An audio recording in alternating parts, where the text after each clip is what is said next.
Hey, Westernized family. I think it's Friday. It's time for another Minister's Moment. The reason I'm not too sure about the day is because we've been on vacation the past 2 weeks.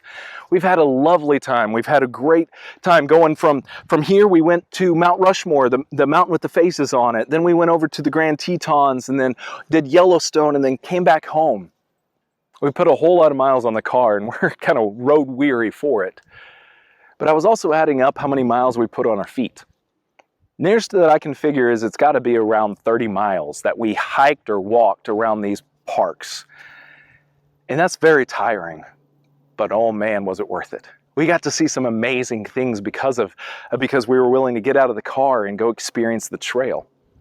Now on the trail, I actually learned a few things. Now some of them are pretty self-evident, like there are signs that whenever you start at the trailhead, it says remain on the trail, stay on the trail. And they're pretty clearly marked. They're easy to follow. Now the reason is not to damper our fun, it's to keep us safe because off the trail is dangerous. I think of in Yellowstone, they have the boardwalks around these boiling mud pots and these geysers and these different things going on. And they say, stay on the boardwalk.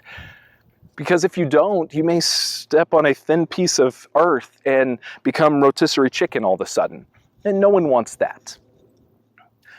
So you stay on the trail. That's a pretty, normal one to think through. But one of the rules of the trail that I learned that I absolutely loved, but I wasn't aware of, talk to people on the trail. Now, as an extrovert, I'm thinking, man, this is fantastic. Give me an opportunity. I will talk to the people.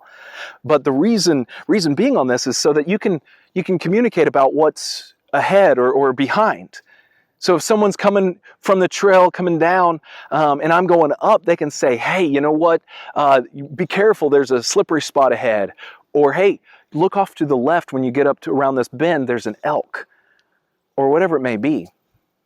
But one of the things I truly loved about doing this was getting to know that on the trail, it's anyone and everyone. We met people from California. We met people from the East Coast. We met the locals that were on the trail. And it was wonderful to know that all these different people are coming to the same trail.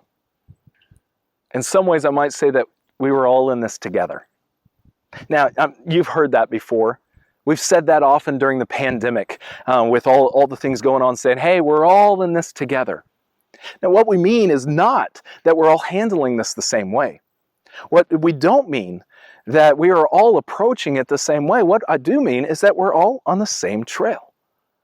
And we may be doing this a little bit differently. This became a reality for me whenever we went on our first hike with more than just my local family, with my wife and my daughters, but also with my parents and Katie's sister and brother-in-law. And what I found out was each of us have our own pace. And apparently my pace is faster than others. Now I blame it on my long legs and their short legs. But regardless, what I found out is if I wanted to walk the trail with my family, I had to change my pace. I had to make an allowance for them. And I was more than willing to do that because I wanted to share this experience with them. But what that reminded me is we may all be on the trail together, but we don't all handle the trail the same way. Each of us comes at a different place. Now, this could be a great opportunity for me to draw a line in the sand and say, all right, everyone that hikes a trail at this pace, you are in the right, and everyone who doesn't is in the wrong. Or maybe a simple way, I asked a few people along the path, which one do you like, going uphill or downhill better? And I realized that a lot of people are just split on this. Some people are like, man, I like downhill, it's easier. Me personally, I struggle with downhill because it hurts. It hurts my joints more. And I could say, well, you know what, all those going uphill, who like going uphill, you're in the right. Everyone who likes going downhill, you're in the wrong. That does no good. It doesn't help us on the trail. Because the thing is, if you're on the trail, you're going to go uphill, you're also going to go downhill. What we need to recognize is that we are all in this together. The struggle of the trail has reminded me that our struggle may be different. It may look different. We may have different places along the journey. There might be a place where I am more privileged than someone else because of my background, my heritage, my looks, whatever. But the thing is, that shouldn't stop me from reaching and helping a brother wherever they may be, or them reaching and helping me, because we're all in this together. The trail has reminded me, hiking all these trails has reminded me how important it is for us to be together, to be unified. See, when we let anything divide us, we struggle with one another. But when we unite together, there may still be some struggle, there may be some tension. It's not always easy to be united, but it's always worth it. This Sunday, I'm starting a new series in my sermons. It's called And we're going to be looking at the things that in Christ are brought together that seem diametrically opposed.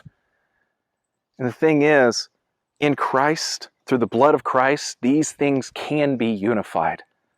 It doesn't matter if we're male or female. It doesn't matter if we're Jew or Gentile. It doesn't matter if we're black and white.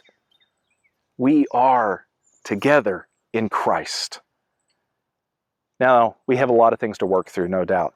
We have a trail ahead of us. But let's work through those together.